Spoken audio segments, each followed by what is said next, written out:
Esta mañana les vamos a hablar de algo súper interesante y es que hay más interesante que la propia creación del mundo, ¿verdad que sí?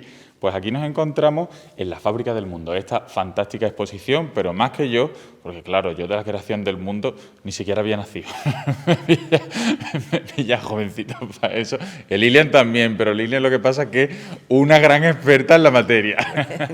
Buenos días a todos. Muy buenos días, que Lilian es exactamente la responsable de esta Sí, exposición. bueno, junto con el Archivo de Indias Ajá. y el Archivo General de la Fundación hemos organizado esta exposición basada en documentos que quieren representar cómo se ha ido fabricando ese mundo que hoy conocemos a través de la cartografía y de una serie de documentos que nos van a mostrar qué instituciones, tanto señoriales como reales, han intervenido en esta construcción del mundo. Que como decíamos, que hay más interesante que conocer nuestros propios orígenes y el origen de donde vivimos.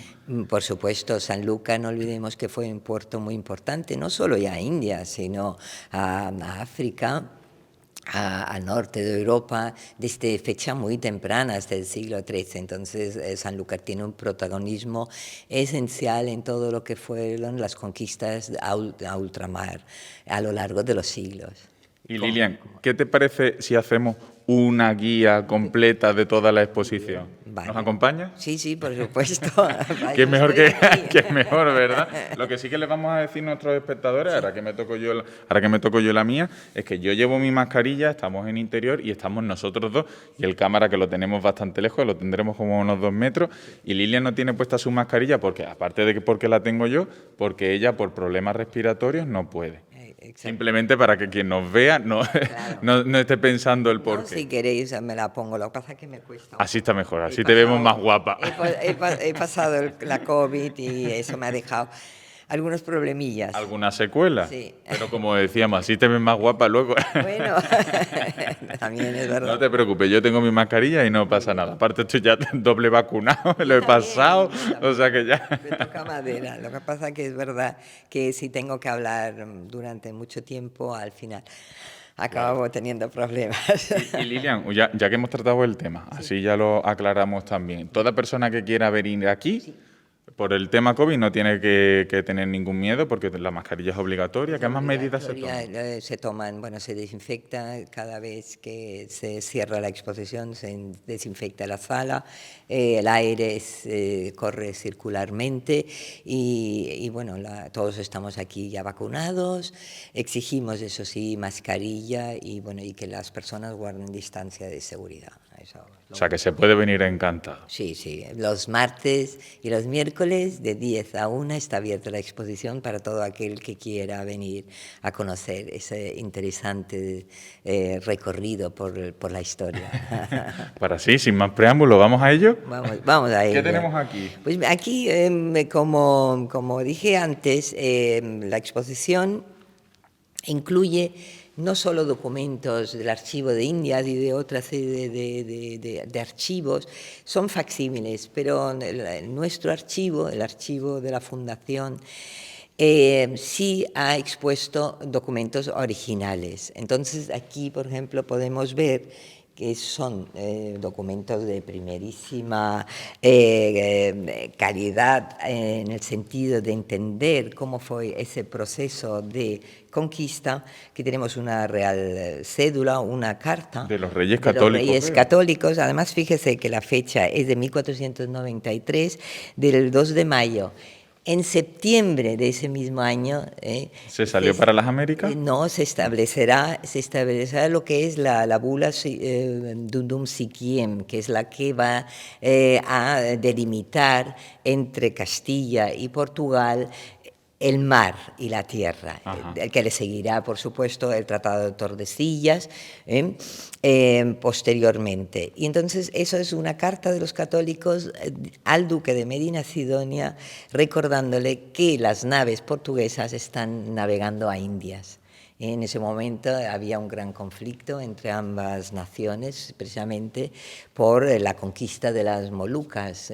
También España quería participar en esta conquista ultramarina, y lo haremos nosotros por occidente, tal y como lo va a delimitar el Tratado de Tordesillas, y Portugal todo lo que caiga a 370 grados del Cabo Verde, que incluirá una parte importante de Brasil a Portugal. Y ahí viene recogido todo lo que tú nos Y estás ahí contando. viene recogido esas primeras disposiciones. En esa documentación refleja la problemática que había a la hora de la delimitación de esas conquistas. ¿A quién pertenecía América en ese momento? Sobre todo tras la venida del primer viaje de Colón, donde el rey portugués disputa también a la corona de Castilla ese descubrimiento, y tendrá que intervenir el Papa con una serie de bulas, y la última será la Dudum, el Tratado de Tordesillas, la que delimitará definitivamente mar y tierra, lo que corresponderá a España y a Portugal.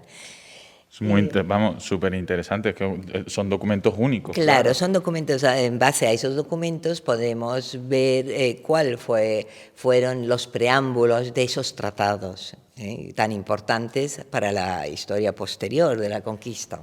¿Y este que tenemos aquí? Este es un documento muy interesante. Pone escritura de transacción entre el comendador mayor. Gonzalo de Saavedra y Diego de Herrera, y el señor de las Canarias con el duque de Medina Sidonia. Todos sabemos que Canarias fue la antesala de la conquista a América.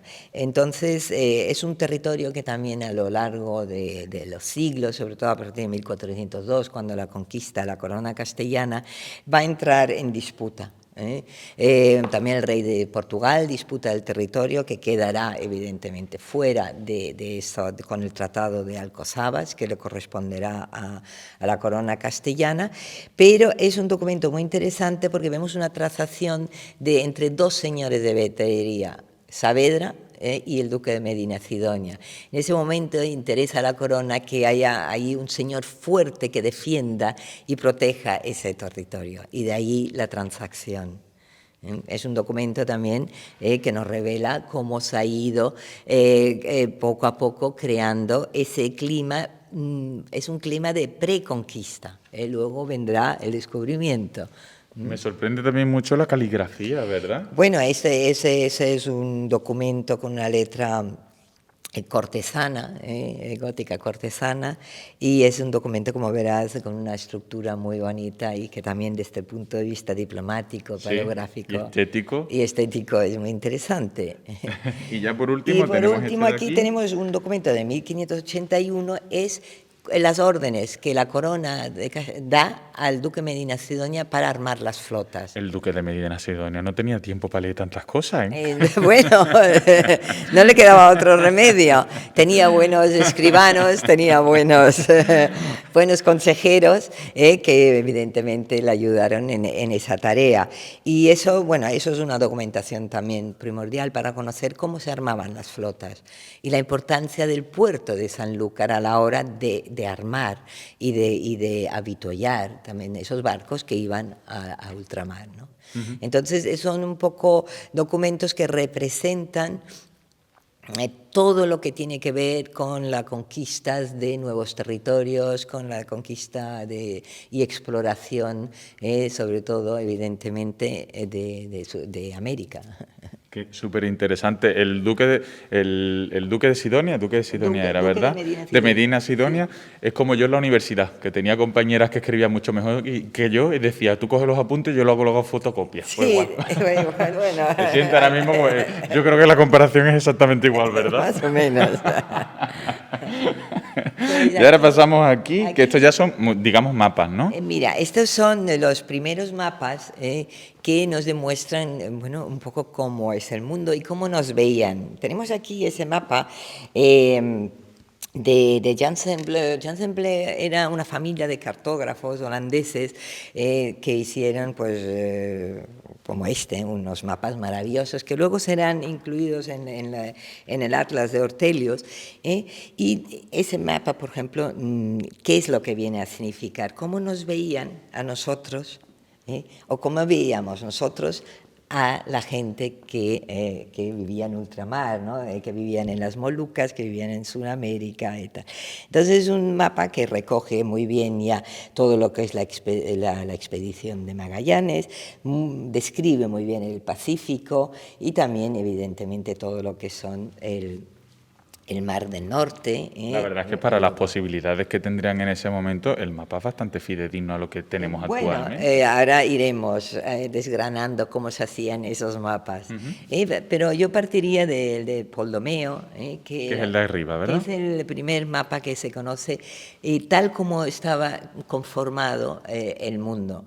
Vemos que es un mapa muy esquemático, que incluye África, Asia, Europa, evidentemente. Perdóname, Lilian, pero ¿ese es el mapa del mundo completo? Bueno, lo que se conocía en ese Sí. momento, evidentemente falta, aquí por ejemplo no está representada ni China, ni Japón, ni todo el continente americano, Claro. ni Filipinas. No había sido descubierto. Bueno, exactamente. Entonces, existía, pero no había sido descubierto. Pero bueno, por este mapa sirvió hasta el mapa sobre todo de Juan de la Cosa, para hacer la cartografía. Evidentemente contenía errores de bulto, pues evidentemente gracias a esos errores Colón descubrió América también. Pero bueno, vemos que es un mapa evidentemente que va a servir a otros cartógrafos para, bueno, ir delimitando poco a poco el mundo, porque de eso se trata la exposición, de ver a través de la imagen cómo se ha ido conformando y cómo se han ido paulatinamente incorporando nuevos territorios, como vemos en ese mapa de Tomás López. Eso es un cartógrafo de gabinete que adquiere sus conocimientos en Francia, donde eran grandes maestros cartógrafos, y vemos ya que aparecen las latitudes, aparecen los meridianos, aparece todo lo que son los paralelos. O sea, entre este mapa y han pasado unos siglos. Ha pasado un mundo. Ha pasado un mundo que se ha ido fabricando y cociendo poquito a poco. Aquí, por ejemplo, tenemos este representa un libro de carga y de los gastos de un apresto de 2 carabelas que van a la armada de Juan de la Cosa. Porque Juan de la Cosa en un momento determinado, sobre todo en 1507, él se encarga de acompañar a las naves de la vuelta de América. Juan de la Cosa será el encargado posteriormente de hacer este mapa maravilloso donde por primera vez está representada Sudamérica, se ve perfectamente las Antillas, el archipiélago de las Bahamas. Hay mucha representación en este mapa, incluye ya lo que es la línea divisoria. Perdóname, Lilian, digamos que América sería la parte verde, ¿verdad? Sí, todo esto sería América, todo esto de aquí. Todavía queda por bajar hacia el Brasil, que todavía no está aquí representado, y todavía evidentemente incluye elementos de la antigüedad, de libros basados en Plinio, en la geografía de Estrabón. Vemos, por ejemplo, aquí en Asia están representados 3 reyes magos, que es una cosa muy curiosa. Pero Juan de la Cosa, que va a ser en 1508, va a ser el piloto mayor de la Casa de Contratación, va a dibujar por primera vez parte de ese continente que luego se irá descubriendo con el paso del tiempo. Y ese mapa servirá, evidentemente, dará pie a otros cartógrafos para, como los hermanos Reinel o Diego Rivero, para ya ir formando con más detalle ese mundo. Todavía no aparecen elementos como las latitudes, todavía es un mapa basado en puntos, en fin, pero que probablemente esos mapas sirvieron para las colonizaciones posteriores, qué duda cabe. ¿no? Ahí tenemos lo que antes hablé, la bula de Tudum Siquiem, que es la que va a delimitar y va a poner un poco orden entre las dos potencias, entre Portugal y Castilla. Es la que antecede el Tratado de Tordesillas, que vendrá un año después, y el 7 de junio del 94, y ya quedará delimitada las partes tanto para Portugal como para la Corona de Castilla. Y Lilian, también para todas las personas que quieran venir, dejando a un lado la propia información que van a tener, Sí. lo que sí que es importante que en cada una de las obras tienen la información puesta para que la puedan leer y todo para que disfruten de la experiencia al máximo, Por ¿verdad? supuesto. Con toda la información. Aquí, por ejemplo, tenemos esas cartelas. Por ejemplo, es la primera hoja del Tratado de Tordesillas, que se suscribe el 7 de junio de 1494. Es un elemento fundamental a la hora de entender cómo luego fue el proceso de la ocupación del territorio. Vemos que es un documento muy bonito. Aquí tenemos la Real Cédula, por la que se llevan los derechos de la casa que se sacasen de Sevilla y de cualquier otra ciudad para las 3 calaveras que lleva Cristóbal Colón. O sea, ese documento tan simple en su estructura es un elemento esencial a la hora de las navegaciones a ultramar, y en ese caso Colón, ¿no? Que va a ser el descubridor, que va a toparse en primer lugar con esta parte de aquí, con las Antillas, con Cuba. Fíjate que, por ejemplo, Juan de la Cosa, que acompaña a Colón en sus 3 primeros viajes, Colón pensaba que Cuba estaba unida al continente americano, pero Juan de la Cosa ya lo delimita como una isla. Eso es muy interesante también en ese mapa. Por ejemplo, en esa Rosa de los Vientos hay una Virgen con el niño. En fin, hay muchos elementos. Hay referencias al final también religiosas, ¿no? Como los Reyes Magos, la Virgen. Sí, bueno, son elementos de la antigüedad, claro. Porque, hombre, dan validez. La religión siempre a lo largo del tiempo ha dado validez a las acciones humanas, ¿no? Y en este caso estamos ante la cristiandad, Claro. y evidentemente se aportan elementos teológicos. Esta, por ejemplo, esto es una escritura de obligación de Andrés Niño. Andrés Niño coincidió con Magallanes aquí en Sanlúcar Barrameda. Él sale un poco antes, también navegando a América. Niño, por ejemplo, fue un personaje junto, además ves aquí, lo ves, el canon en Niño, en uno de sus nombres al Pacífico.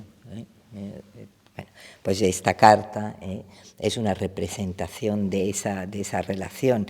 Esto aquí es un memorial de pelotas que hay en la Casa de la Contratación, donde aparece Caboto, donde aparece Niño, donde aparece Gallego, en fin, una serie de Francisco Morales, una serie de pilotos que luego harán historia.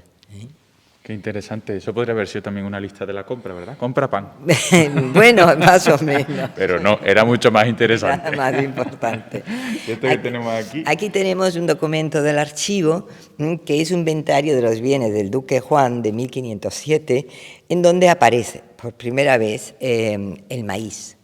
El maíz, todos sabemos que era... El maíz, la patata, el Sí, chocolate... Pero el maíz era un producto muy importante, aunque al principio solo servía para forraje de animales.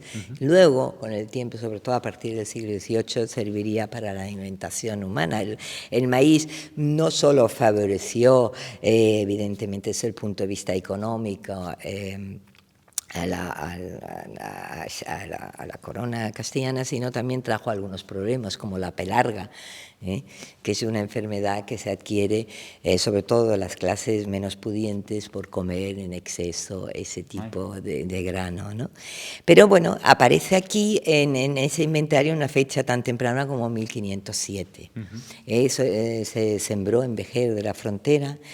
Al resto de Europa llegaría con bastante posterioridad.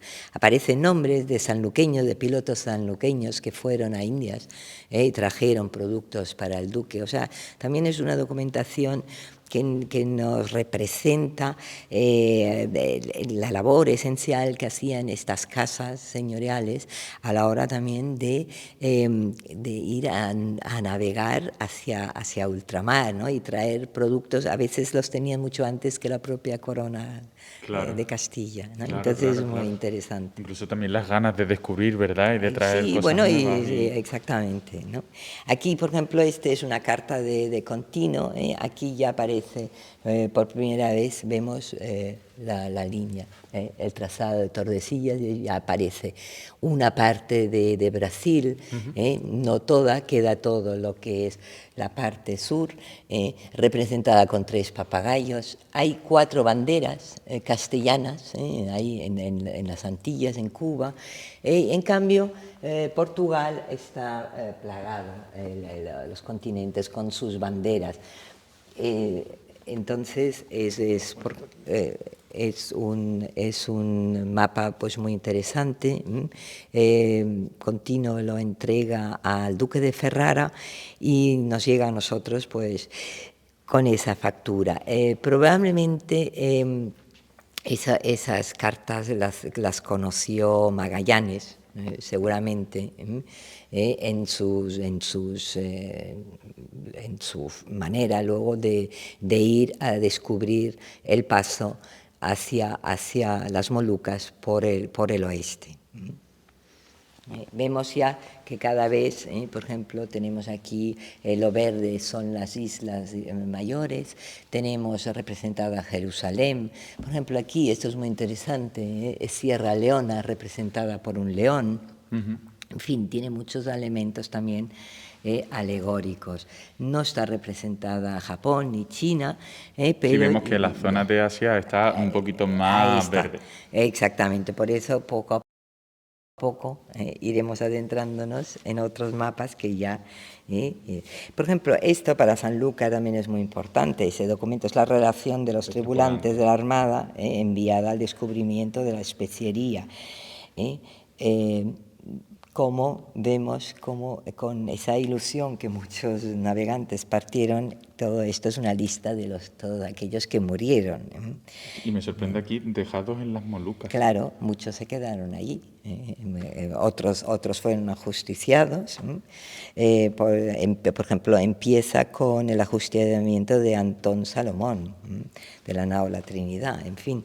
Son documentos que ahora con el 5º aniversario de la Vuelta al Mundo pues son muy representativos, claro, y tenían que estar.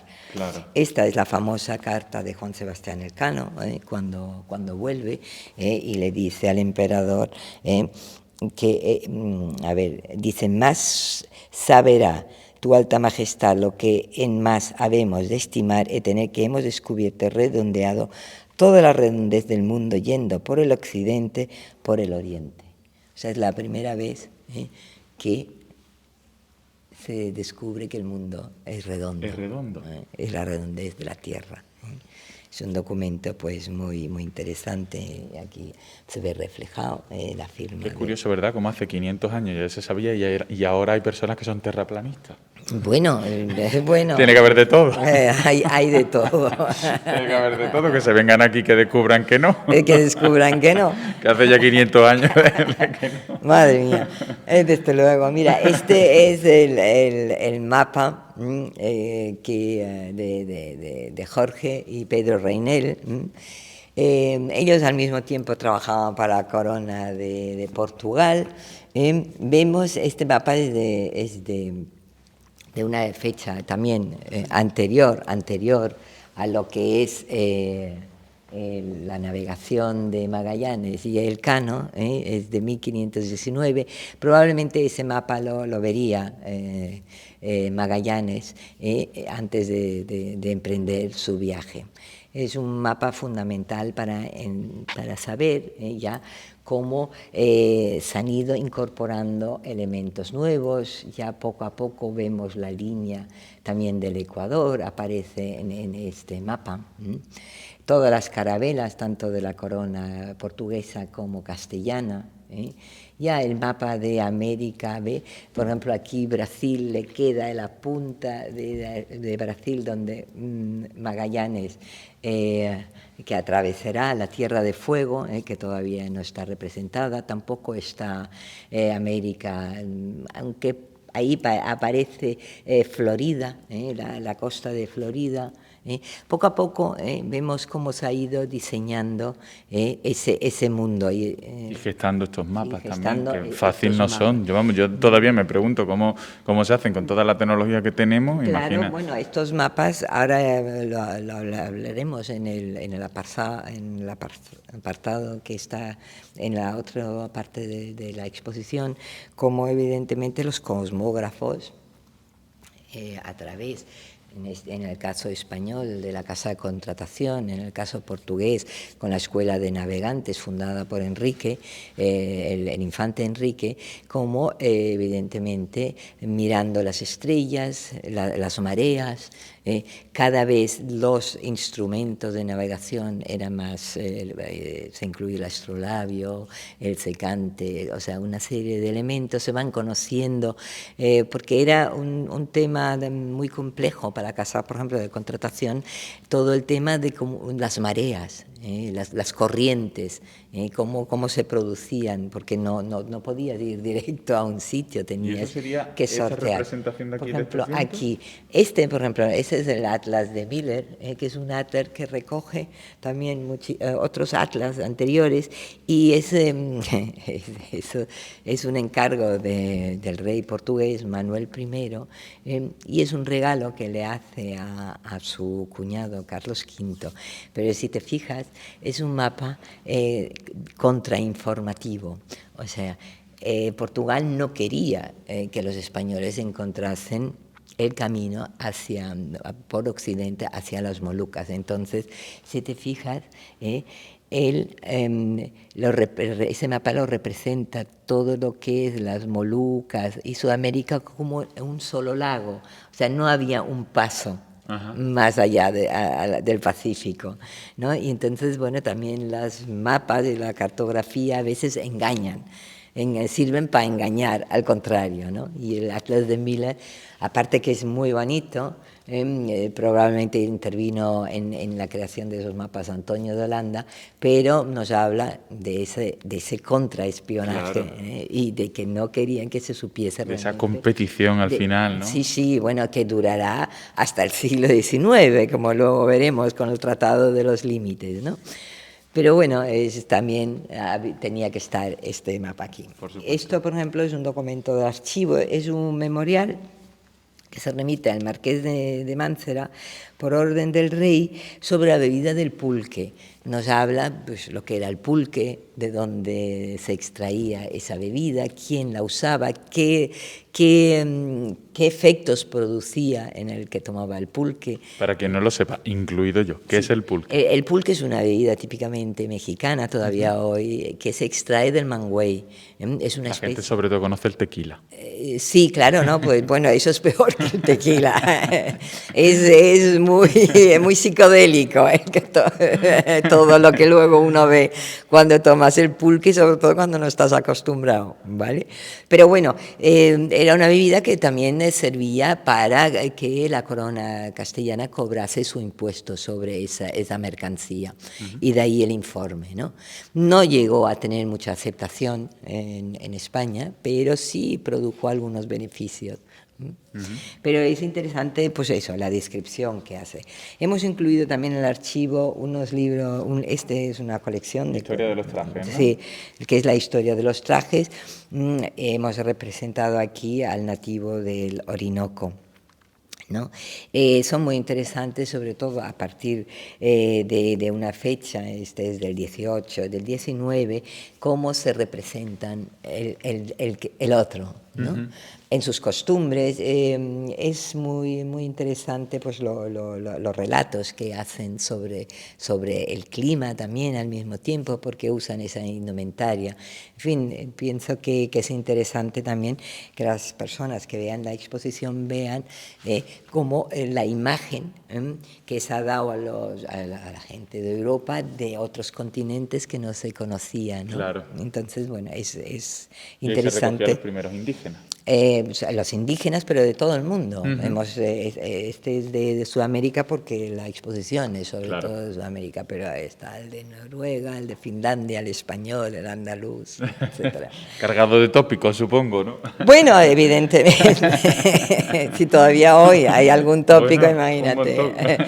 Bueno, Y ya para ir terminando lo que sería este pasillo. Este ya terminamos con él. Lo pensaba decir, que la casa de contratación se crea en 1502 para precisamente fomentar y controlar los viajes a ultramar. Ajá. Entonces, es una institución que además va a crear lo que es el padrón real en la Junta de 1508, donde también se nombra piloto mayor a Vespucci, a Américo Vespucci, que dará el nombre a América. Y tiene una función elemental, ¿no? A la hora de la creación de esos mapas. Vemos ya, también, como dije, también la línea de Tordesillas está delimitada.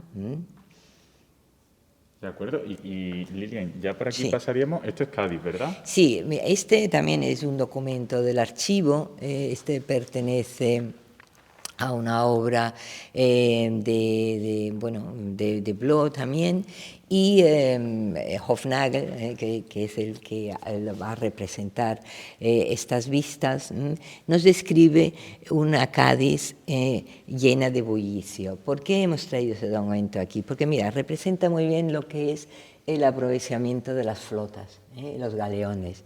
Vemos aquí al factor del rey o al mojarife cobrando los impuestos de la entrada y salida de las mercancías. Están representados elementos que denotan pues, la procedencia, el papagayo, o el tucán, la pantera. Son elementos que nos hablan de esas conquistas del más allá, ¿no?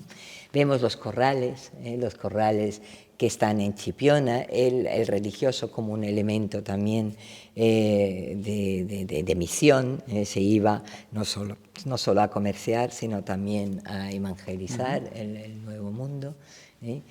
Para aquí vemos el puerto Santa María, Chipiona, la Sierra de Ronda.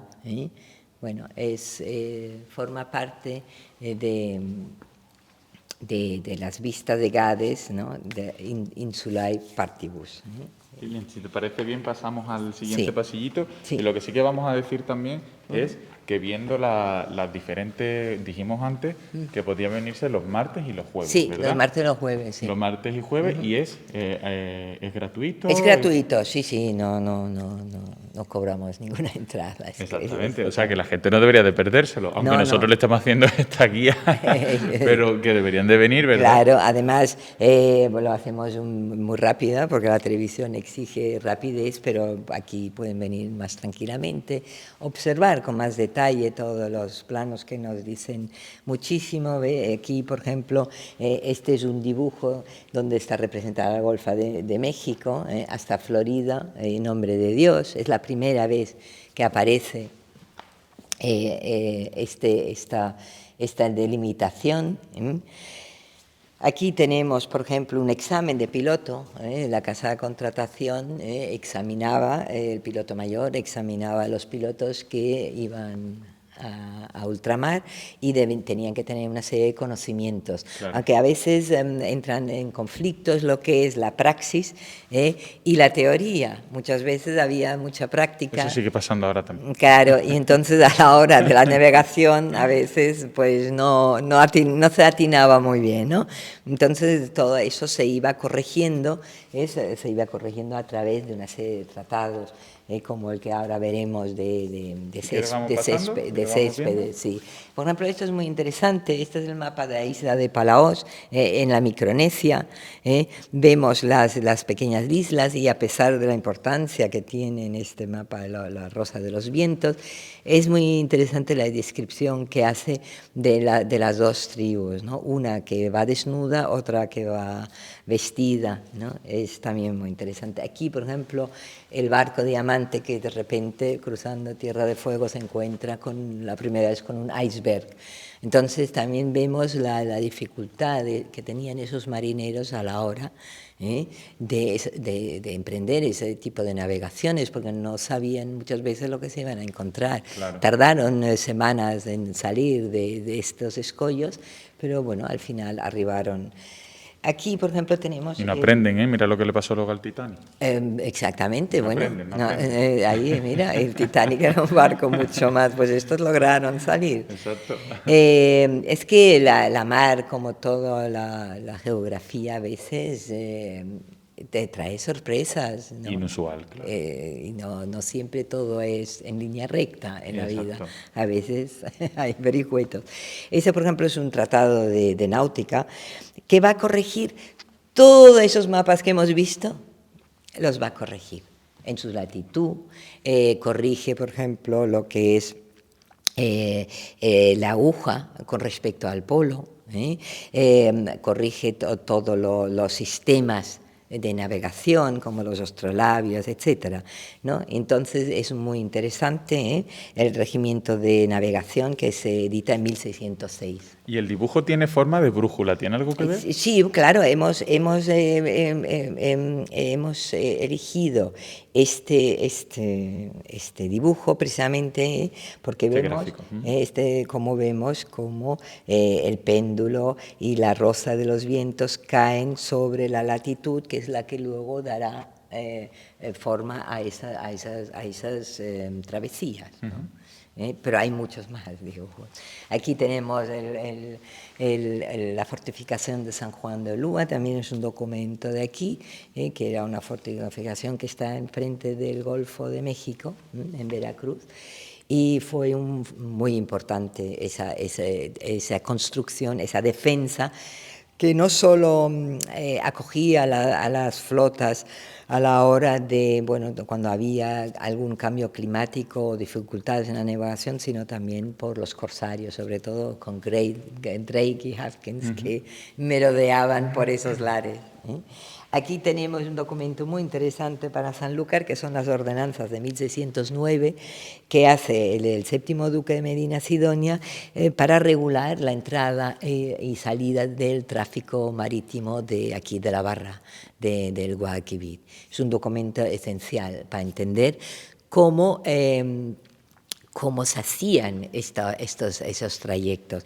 Y también nos demuestran que no solo la administración real emitía sus ordenanzas, sino casas como la de Medina Sidonia tenía sus propias ordenanzas que en ese caso regulaban el tráfico. También bueno, tenían otras ordenanzas para otro tipo de actividades. Y ya pasaríamos a la última parte, ¿verdad? Ya pasamos a lo que sería ya todo tiene un límite. Es verdad que ya se ha llegado al siglo XVIII con gran conocimiento de lo que es el Atlántico, lo que es el Pacífico, y ahora, bueno, ahora toca todo el tema del Pacífico, de la parte también del Atlántico, de la parte del Brasil. Esto, por ejemplo, es también muy, muy interesante, si te fijas todo lo que tiene que ver con el Río de la Plata, que son, digamos, los últimos intentos también de la conquista, y que también se va a disputar con Portugal esta parte. Aparece Jorge Juan y Ulloa, los grandes referentes de la astronomía y de la cosmografía del siglo XVIII. El Río de la Plata también era muy importante estratégicamente, ¿verdad? Sí, claro, es que estratégicamente era muy importante. Aquí tenemos el mapa de los límites con los cherokees, ya vemos también que ya se pone el énfasis en otras comunidades, se va conquistando lo que es América del Norte, la América septentrional, se descubre el río Mississippi, digamos que se navega, el río Mississippi. Esa es una carta reducida de los mares septentrionales de California. Aparece aquí también el Tratado de los Límites, cuando Portugal y España ponen fin a la disputa sobre las colonias de Sacramento, cuando la parte de las colonias del Paraguay pasan a Portugal, que se entra también en conflictos, pero eso es otra historia. Y Lilian, me ha sorprendido mucho un toque, como podríamos decir, infantil, sí, aquí, que es este dibujito, sí, que parece una morsa. Claro, esto es un diario de navegación del comandante de la fragata de San Carlos, de 1788. Y claro, que en la parte de labrador, ¿qué es lo que ve? Pues morsa, y la dibuja porque es la primera vez que la ve, ¿no? O sea, que podríamos decir que esta es la primera representación de una morsa. Más o menos. Y luego tenemos estos dos planos, si te fijas, muy esquemáticos, hechos por Simón Zacarías, que era un piloto que iba en una urca flamenca, y bueno, entra en combate con galeones españoles, naufragan, le hacen prisionero, entonces él, para alargar en que no le ocurra nada malo, se inventa que ese galeón traía un tesoro y que estaba escondido en esa isla. O sea, ¿qué quiere decir estos dos dibujos tan esquemáticos?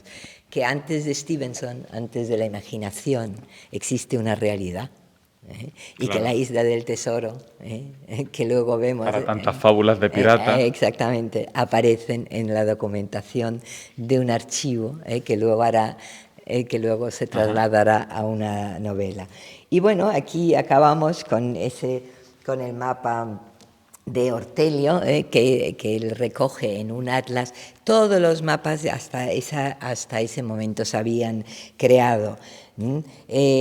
Felipe II, por ejemplo, llevaba eso como paño en oro, porque era muy importante tener toda esa información compendiada, y eso pues lo hace Ortelio. Mercator decía que los mapas eran los ojos del mundo, y bueno, y eso es lo que significa también esa exposición. Es la fábrica, es los ojos de un mundo que se ha ido haciendo a base de hombres valientes, a base de disposiciones señoriales, reales, y sobre todo... Y me gusta mucho también esta frase que hay aquí, que dice: ¿quién puede considerar grandes los asuntos humanos cuando se comprende la eternidad e inmensidad del mundo entero? Exactamente. Armstrong, cuando le preguntan cómo se sintió, qué vio cuando pisó la luna, dice, viví la Tierra, que era un guisante. ¿Y qué sintió? Dice que yo era muy pequeño. Es cierto. Hemos recorrido, no sé, en media hora, 3/4 de hora, un espacio de tiempo de más de 300 años. Pero de siglos. De siglos, exactamente, ¿no? Entonces, bueno, en ese mundo, en esa fábrica, nosotros somos una pieza más, que se va engranando en otra, y así, y esa es la vida. Y Lilian, creo que lo hemos dicho prácticamente todo. De hecho, yo me voy a ir convalidado historia. Historia del descubrimiento, pues creo que me lo voy a llevar convalidado. Pero hay algo que no hemos dicho, que es ¿dónde? Es decir, ¿dónde se encuentra esta exposición? En la Fundación Casa Medina Sidonia, en el Palacio de los Duques de Medina Sidonia, en San Luca Barrameda, Plaza Conde de Niebla 1. Para que todo el mundo, ya que estamos animando, ¿verdad?, que se venga, que no solamente se queden con este reportaje, que está bastante todo explicado, pero que aquí van a tener mucha más información. Hemos dejado muchísimas cosas detrás, porque la televisión es muy rápido, no podemos explicar cada cosa. Y aún así hemos explicado bastantes cositas. Pero yo creo que por lo menos hemos dado una visión de conjunto de lo que es la exposición. Entonces animamos a todo el mundo, ¿verdad, Lilian? A que vengan por aquí. Vengan por aquí, conozcan la fundación. Si no nos conocen, pues es un buen momento, y de paso vienen a Sanlúcar, se toman una copita de manzanilla y también y se van contentos. Y tan ricamente. Y tan ricamente. Pues recordamos, los martes y jueves, ¿verdad, Lidia? Martes y los jueves, perdona, martes y miércoles. Martes y miércoles. Martes y miércoles. Y esperemos que ahora en otoño los colegios vengan, sobre todo yo creo que es para la formación del alumnado y que conozcan la historia de Sanlúcar, de España, de Andalucía. Yo creo que es una exposición única que no se deben perder. No se deben eso perder. ocurre de vez en cuando, no siempre. No se deben de perder y sobre Claro. todo que es gratuito, recuérdenlo, que es completamente gratuito. Les esperamos aquí, en esta fábrica, ¿no? La fábrica del mundo. En la fábrica del mundo.